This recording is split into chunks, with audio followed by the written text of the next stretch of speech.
রোজা শেষ হতে চললো আর আমাদের সন্ধ্যার এই যে ব্যস্ততা আস্তে আস্তে কমে যাবে। আজকে বাসায় গেস্ট এসেছিল আর প্রতিবেশীদের সাথেও একটু শেয়ার করলাম ইফতারি, সেই জন্য মোটামুটি টুকটাক একটু ইফতারি বানিয়ে নিলাম। আমি এখানে আলুর চপ তৈরি করে নিচ্ছি, বেশ কয়েকটা এই যে আলুর চপ তৈরি করছি।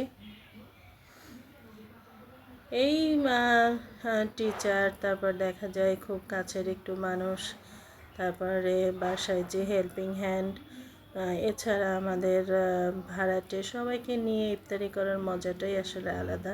ছোটোবেলায় মাকে দেখেছি অনেক ইফতারি তৈরি করতে, এবং আমরা কি করতাম, প্লেটে প্লেটে করে নিয়ে সবার বাড়ি পৌঁছে দিতাম, অন্যরকম একটা মজা।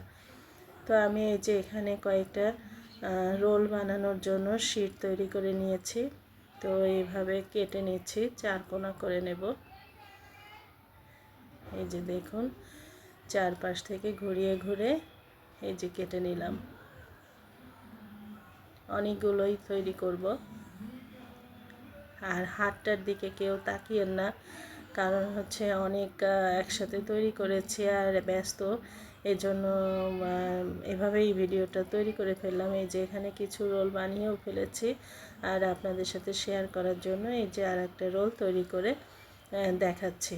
আর আমি পুরের জন্য চিকেন, গাজর, পাতাকপি, গোলমরিচ, তারপরে সয়া সস, যা যা দেওয়া লাগে এগুলো দিয়ে পুরটা তৈরি করে নিয়েছিলাম। আর এই যে দেখুন কিভাবে ভাজ দিচ্ছি।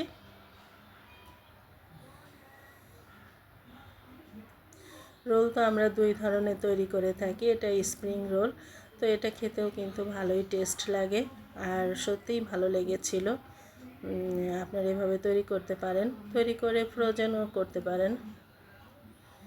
আর এই যে এদিকে আমার যা ছোলা ভুনা করছে, কালারটা দেখেন অনেক সুন্দর এসেছে।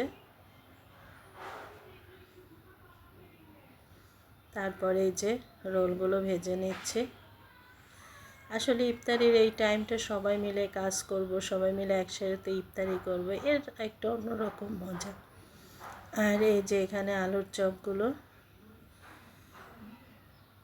এপাশে এই যে পেঁয়াজের জন্য রেডি করে রেখেছি। আর এই যে বেগুনি বানাবো, ওদিকে এগুলো চলছে আর এদিকে এই যে আমরা প্লেট রেডি করে ফেলছি। এই যে ফালুদা,